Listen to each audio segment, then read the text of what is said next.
Hello, everybody. I am so excited to be here. It's another Monday night of IG Live with the Podcast Babes.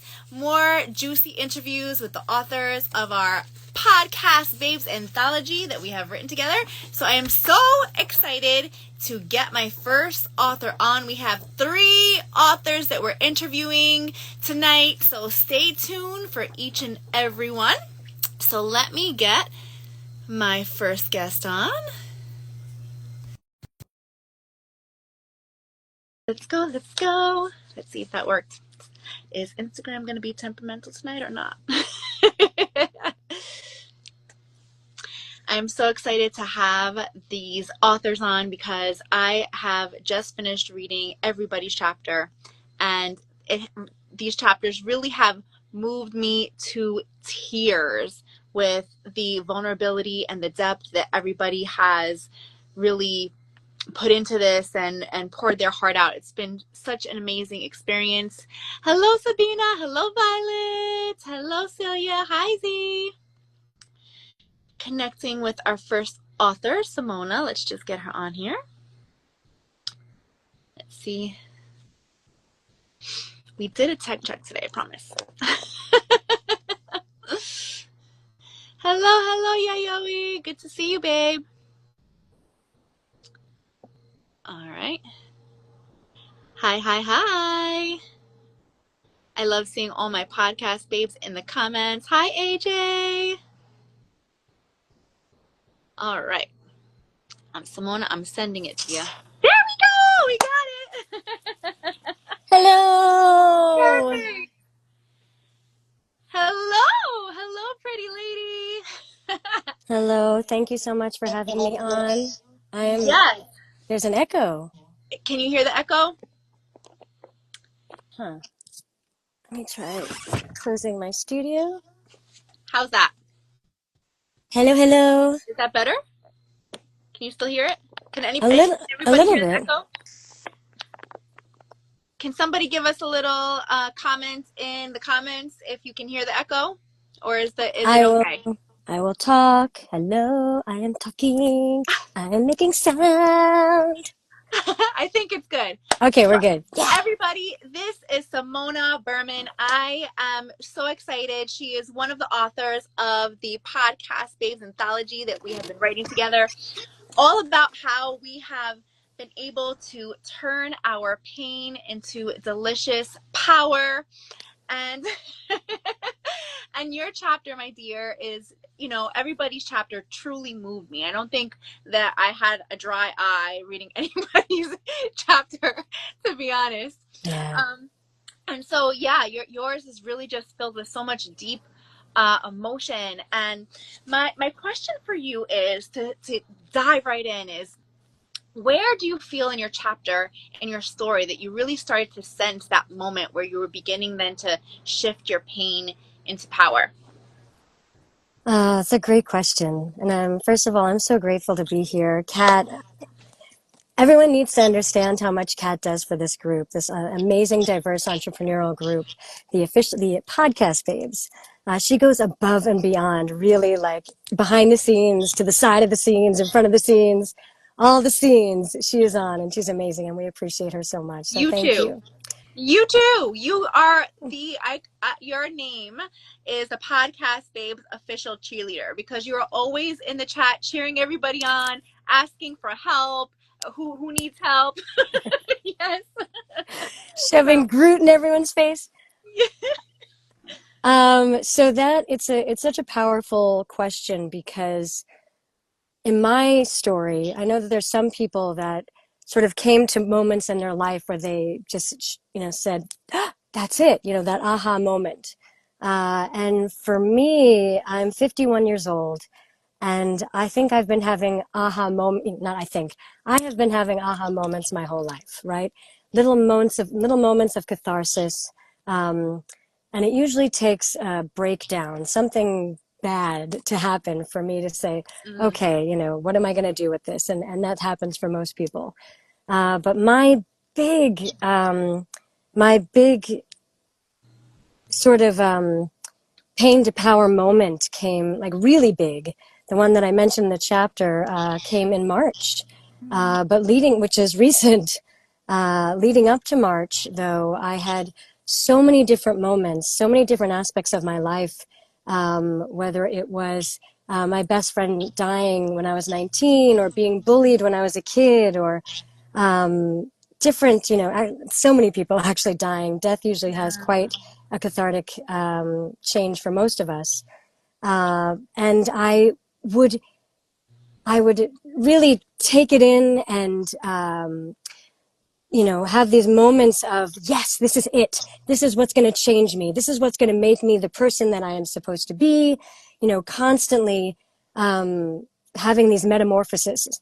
And I would change, and I would rise up, and then I would go back to my bad habits, and I would go back to drugs. I had some moments with some bad drug habits, or moments of suicide, which I talk about in my chapter.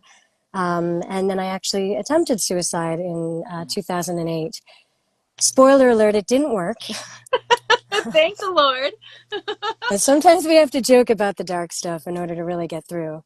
And all of these moments changed me for the better, absolutely. But there was always something there that held me back and that kept pulling me back.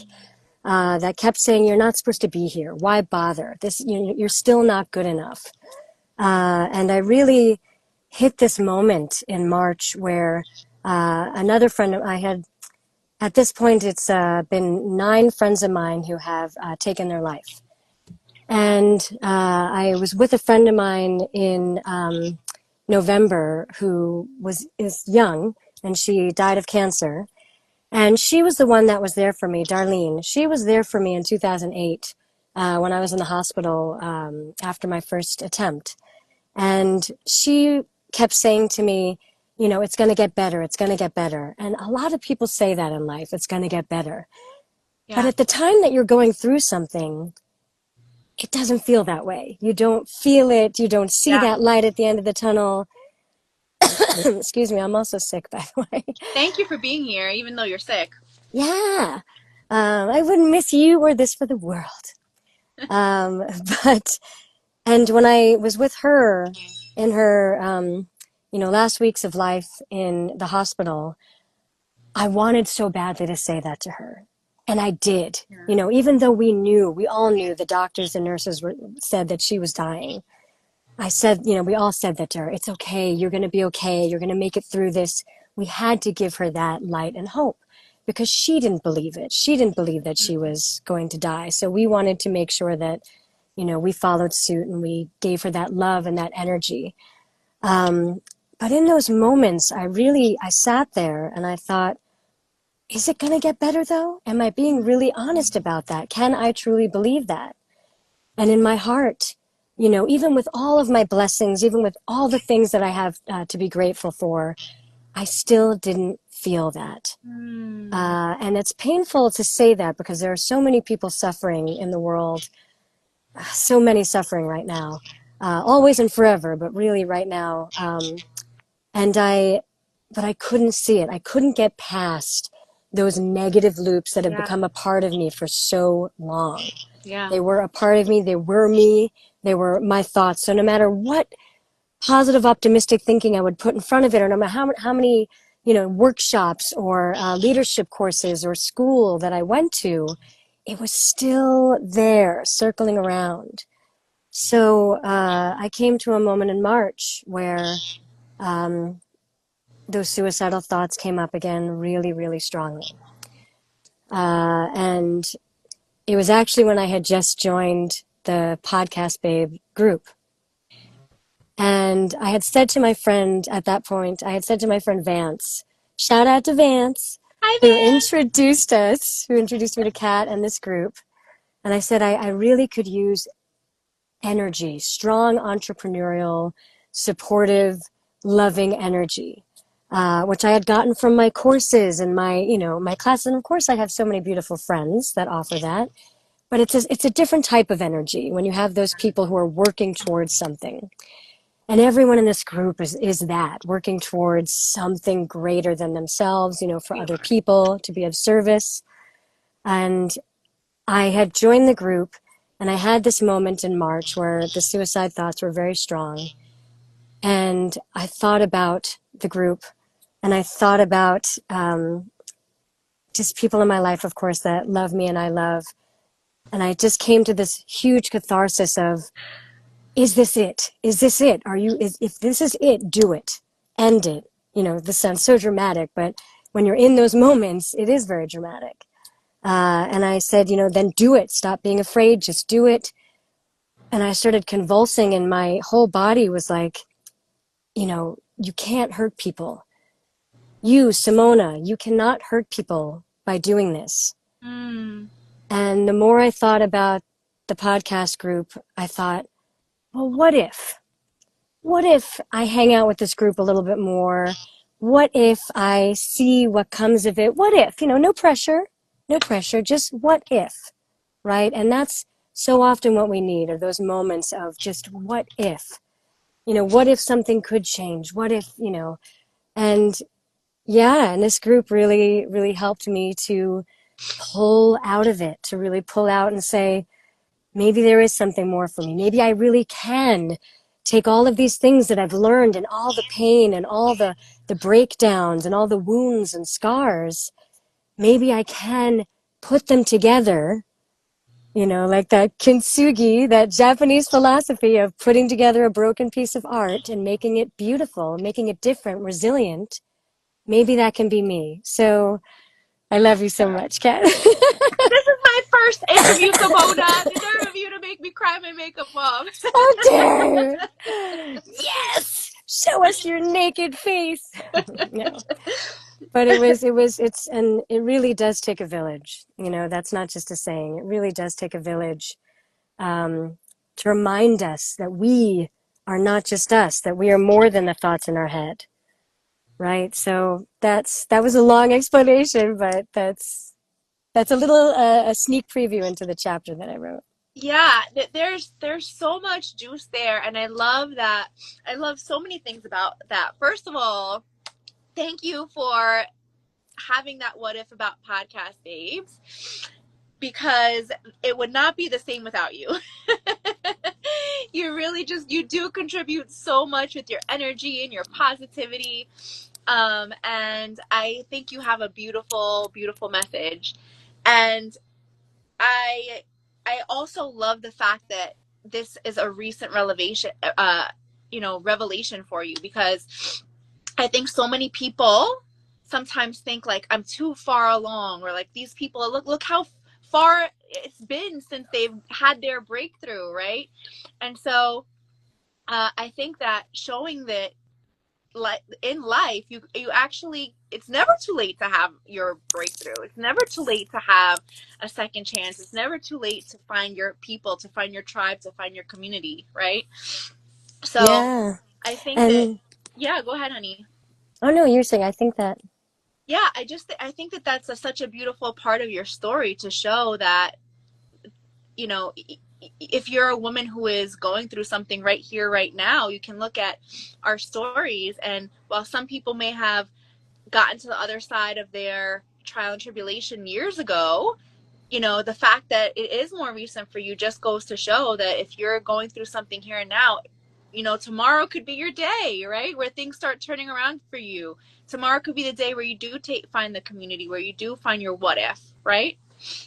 Yeah, and thank you so much for bringing that up, because it was something that held me back from even wanting to be a part of this book. Even though I know that I have made so many breakthroughs in my life, so many breakthroughs, like I said, it never felt fulfilled. Even though I had made those changes and come to those moments in my life, I never felt like I really pulled through. And let me tell you, I am still working on it. So just because I had this revelation in March that gave me life, literally, it doesn't mean that I'm not still struggling. It doesn't mean that I'm not still falling and getting up again, and falling and getting up again. But now I still have that in my head, that what if, that just you can't do it. I know I can't take myself off this planet fully, So what if every time I fall, it gets a little bit more cushioned? Yeah. Now I know as I get older, and menopause comes about, things become more out of control, or they feel out of control. And they feel, like, oh, I'm just getting older. How could this possibly get better? And having watched two of my parents get older, and they're not healthy.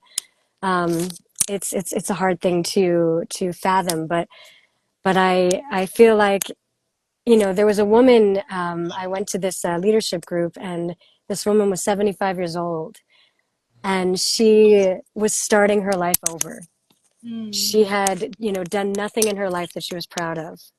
Wow. And at this point, she realized how much she loved, she'd always done art, and how at 75 years old, she said, I'm going to do it. I'm going to sell my art. I'm going to get my art out there. Wow. And some people might think, yeah, like, are you kidding me? 75? Like, forget it. It's not going to work out. And it can and will always work out. There are people, Vera Wang, I think, started at 40. Morgan Freeman didn't get his first role until he was like 50 or something, major Wow. role until he was 50. There's so many people who, have breakout moments in their later points in life, but That is such a, yeah, that is such a great point, right? Like that you can always start a new chapter, right? You can always always. reset your life. You can always decide to reinvent yourself, go in a different direction always. And I think that that's such a beautiful message. Yeah, and I think people will really get that. I mean, there's so many chapters in this anthology that we are working on. So there's something for everyone, right? You always hear that. There's something for everybody, There but there really is. really is. There's something for everybody, Yeah. and you're going to relate to something at some point. Each person has their own point in life, and I think all of the women in this group, even if they had those breakthroughs, to have made them coaches, or to bring them on to being entrepreneurs, or to, whatever it was, there is more.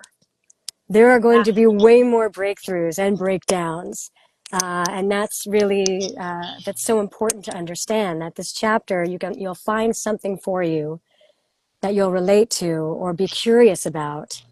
And hopefully it'll help bring you to your next level.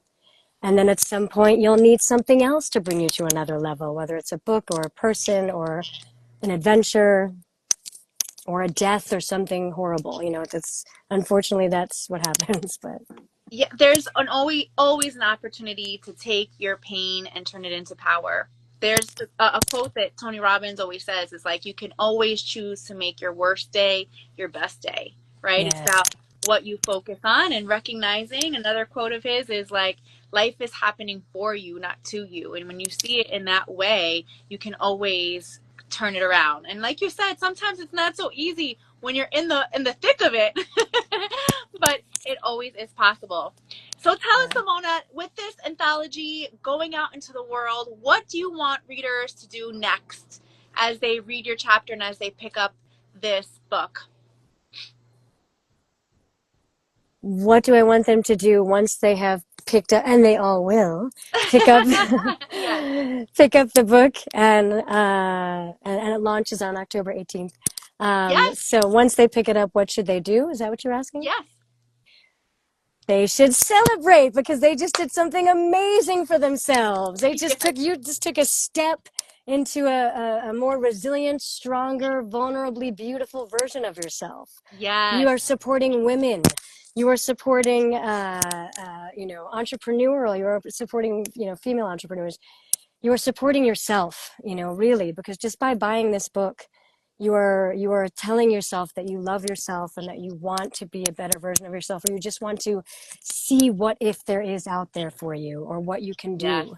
And I applaud you for getting the book and reading the book, and I also, um, it's important, that if you do have thoughts of suicide, dark thoughts, that you really have a difficult time escaping, that there are people ready and willing to listen to you. Yes. If you can, I put, well, in the book, I'll put information about that, bonuses and stuff, but information as to what you can do to help yourself. You can text 988. The suicide hotline is incredible people waiting to talk to you. And so many different versions, the Trevor hotline for LGBTQIA. There's something for everybody. You are necessary. You are enough, and we see and we hear you. So. Thank you so much, Simona. What a beautiful interview. Thank you, thank you, thank you. You are absolutely amazing, and I can't wait for the world to read your chapter and the chapters of all the ladies and really celebrate these stories of overcoming so that they know that they can overcome too. Thank you, thank you, thank you. And everybody's All right, joining us for October 18th launch. Yes, October 18th launch. Link is in our bio. Come hang out with us so you can hear more about Simona's chapter and more about everybody's chapter in our book. And we will see you there. And stay tuned. Don't leave us. Get a snack and come right back, because next up we have another author that I'm interviewing. Make sure that you refresh the page and come right on back. Bye, Thank Simona. you, Kat. Love you, babe. Love you.